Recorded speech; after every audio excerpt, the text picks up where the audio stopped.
কক্সবাজারের ৯টি উপজেলা থেকে আসতে শুরু করেছে। কক্সবাজারের যেই জনসভা হচ্ছে সেটিকে জনসমুদ্রে পরিণত করার জন্য কক্সবাজারের ৯টি উপজেলার নেতাকর্মীদের উচ্ছ্বাস এবং উদ্দীপনা তাদের মধ্যে আমরা দেখতে পাচ্ছি। আমরা সকাল থেকে আপনাদেরকে দেখানোর চেষ্টা করেছি।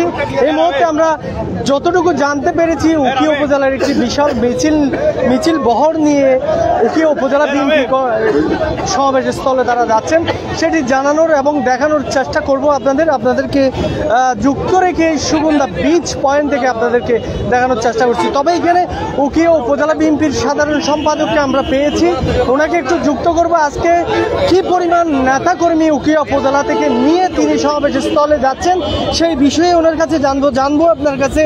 আজকে ৮ বছর পর আপনাদের যেই জনসভা হচ্ছে কক্সবাজারে, সেই জনসভাকে ঘিরে উচ্ছ্বাস উদ্দীপনা আমরা দেখতে পাচ্ছি। এটিকে ঘিরে উখিয়া উপজেলা থেকে কি পরিমাণ নেতাকর্মী নিয়ে আপনি সমাবেশ স্থলে যাচ্ছেন? আসলে আপনারা জানেন, আজকে আমাদের কক্সবাজারের স্মরণকালের বিশাল জনসভা। এই জনসভায় প্রধান অতিথি হিসেবে উপস্থিত থাকবেন আমাদের বিএনপির জাতীয় স্থায়ী কমিটির সদস্য, মৃত্যুঞ্জয়ী বিএনপি নেতা, সাবেক মন্ত্রী, আমাদের কক্সবাজারের গর্ব জননেতা জনাব সালাউদ্দিন আহমদ, এবং সভাপতিত্ব করবেন আমাদের কক্সবাজার জেলা বিএনপির সভাপতি আরেক বর্ষিয়ার নেতা, উখিয়া টেকনাফ থেকে বারবার নির্বাচিত সাবেক জাতীয় সংসদ সদস্য হুইপ জননেতা শাহজাহান চৌধুরী। ইতিমধ্যে আপনারা দেখতে পাচ্ছেন, উপস্থিতি লক্ষ্য করছেন রাস্তার দুই পাশে। এখানে সুগন্ধা পয়েন্টে হাজার হাজার জনতা উপস্থিত হয়েছে। আরও হাজার খানেক গাড়ি আমাদের পথের মধ্যে আছে। আশা করি 10-20 মিনিটের মধ্যে সব গাড়ি পৌঁছবে এবং আমরা প্রায় 15,000-এর মতো লোক নেতাকর্মী নিয়ে আমরা আমাদের এই মিটিংয়ে যোগদান করবো ইনশাল্লাহ। এবং সেই ব্যাপারে আমি সাংবাদিক ভাইদের সহযোগিতা দেখানো হচ্ছে। আজকে এই জনসমাবেশকে ঘিরে কি মেসেজ থাকতে পারে বলে আপনি মনে করেন? এটা আমাদের মেসেজ হলো, আমরা যে লক্ষ্যে 17 বছর আন্দোলন করেছি, যে লক্ষ্যে ফ্যাসিস্টের বিরুদ্ধে আন্দোলন করেছি, আমাদের জাতীয় সংসদ নির্বাচন আমাদেরকে অনতিবিলম্বে দিতে হবে। কারণ জাতীয় সংসদ নির্বাচন ছাড়া কোনো সুষ্ঠু রাজনীতি, সুষ্ঠু প্রশাসন, নিরপেক্ষ কোনো কিছু আশা করা যায় না।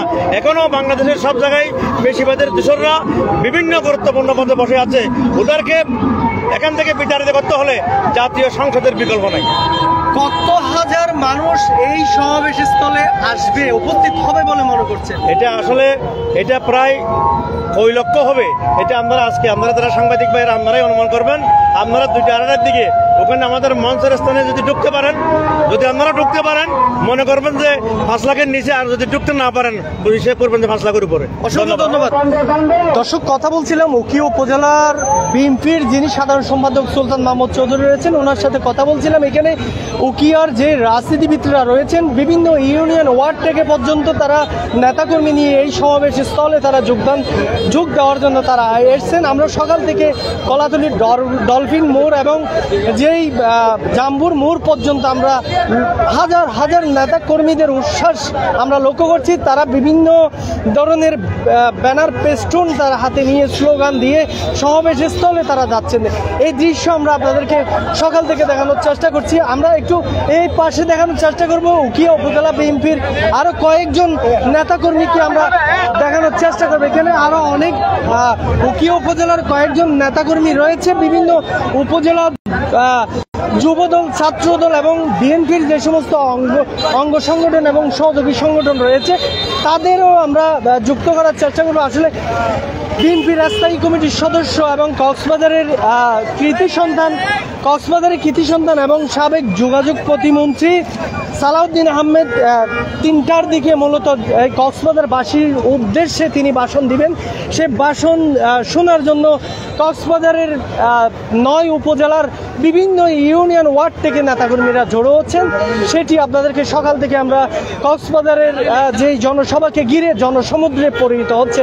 বিএনপির নেতাকর্মীরা এখানে আসছেন, আনন্দ উল্লাস উদ্দীপনার মধ্য দিয়ে তারা সমাবেশ স্থলে যাচ্ছেন। বিভিন্ন রঙের টি-শার্ট, বিভিন্ন রঙের ক্যাপ পরে তারা তাদের প্রিয় নেতাদেরকে স্মরণ করিয়ে প্রিয় নেতাদের ব্যানার, পেস্টন হাতে নিয়ে তারা সমাবেশ স্থলে যাচ্ছেন। সেটি আপনাদেরকে দেখানোর চেষ্টা করছে। আপনি উখিয়া উপজেলা থেকে আসছেন, আপনারা কি মনে করছেন এবং কি মেসেজ নিয়ে আজকে আপনারা উপজেলায় ফিরবেন? ধন্যবাদ, চ্যানেল ইনানিকে ধন্যবাদ জানাচ্ছি। আমরা আজকে কেন্দ্রীয় কর্মসূচির অংশ হিসাবে এই আমাদের কক্সবাজারে একটা মহাসমাবেশ করতে চাচ্ছি। আমরা দীর্ঘদিন দিয়ে এই আন্দোলন সংগ্রাম করেছি। বাংলাদেশের ভোটাধিকার ছিল না, আওয়ামী লীগ সরকার 3টি ভুয়ো ইলেকশন করেছে। এই ভুয়ো ইলেকশন করার কারণে মানুষ ক্ষুব্ধ ছিল। তখন এই জুলাই বিপ্লবে ছাত্র জনতা সে ডাক দিয়েছে, বৈষম্য বিরোধী ডাক দিয়েছে। সাধারণ ছাত্র এবং এই সমস্ত রাজনৈতিক দল, যেগুলো ফ্যাসিস্ট বিরোধী সমস্ত রাজনৈতিক দল সেই আন্দোলনে ঝাঁপিয়ে পড়েছে। বিএনপিও সেই আন্দোলনের অংশ ছিল। এখানে বাংলাদেশের সমস্ত জনগণ এই মুহূর্তে আগামী একটা নির্বাচিত সরকারের হাতে দেশ দেখতে চাই, কারণ একটা নির্বাচিত সরকার ছাড়া দেশের স্থিতিশীলতা কখনো সম্ভব নয়। তাই সেজন্য আমরা এই বর্তমান ইন্টারমিডিয়েট গভর্নমেন্টকে আমরা অতি সত্বর একটা নির্বাচনমুখী হওয়ার জন্য চাপ প্রয়োগ করব। এটা আমরা আমাদের সাথে যে জনগণ আছে, জনগণ কি চাচ্ছে সেই বিষয়টা আমরা আজকে মহাসমাবেশ থেকে আমরা সেই বিষয়টা মেসেজ দিতে চাচ্ছি সরকার। এই জনসমাবেশকে ঘিরে সালাউদ্দিন ভাইয়ের কি বক্তব্য এবং কি মেসেজ আজকে কক্সবাজারবাসীর জন্য থাকতে পারে বলে আপনি মনে করেন? দেখেন, সালাউদ্দিন সাহেব কক্সবাজারের সন্তান, কক্সবাজারের অহংকার। তিনি আজকে জাতীয় পর্যায়ে নেতৃত্ব দিচ্ছেন। বিএনপির আরও বড় পর্যায়ে আমরা তাকে আশা করছি।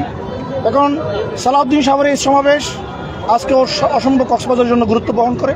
কক্সবাজারে উনি জাতীয় পর্যায়ের যে বক্তব্যগুলো দেন, আজকেও এই সমাবেশে তিনি সেই বক্তব্যগুলো দেবেন এবং আমাদের জাতীয় পর্যায়ে বিএনপির যে চাওয়া পাওয়া সেই বক্তব্যগুলো আজকের এই সমাবেশে প্রতিফলিত হবে আশা করছি। অসংখ্য ধন্যবাদ আপনাকে। দর্শক, কথা বলছিলাম উকিয়ার থেকে যারা এই জনসমাবেশে যারা আসছেন সেই সমস্ত বিএনপি সহ বিভিন্ন অঙ্গ সংগঠনের নেতা কর্মীদেরকে আমরা যুক্ত করার চেষ্টা করছিলাম। তাদের উচ্ছ্বাস উদ্দীপনার কথা আমরা জানতে চেয়েছি এবং 8 বছর পর কক্সবাজারে যেই মহাসমাবেশ করছে বিএনপি, সেটিকে ঘিরে নেতা কর্মীদের উচ্ছ্বাস আমরা লক্ষ্য করছি এবং আপনাদেরকে সকাল থেকে দেখানোর চেষ্টা করছি। তো এতক্ষণ পর্যন্ত চ্যানেল ইনানির অফিসিয়াল ফেসবুক পেজে আপনাদেরকে দেখানোর চেষ্টা করছিলাম। আমি জাহাঙ্গীর আলম। সবাই ভালো থাকুন, সুস্থ থাকুন আর চ্যানেল ইনানির সাথে থাকুন। ধন্যবাদ সবাইকে।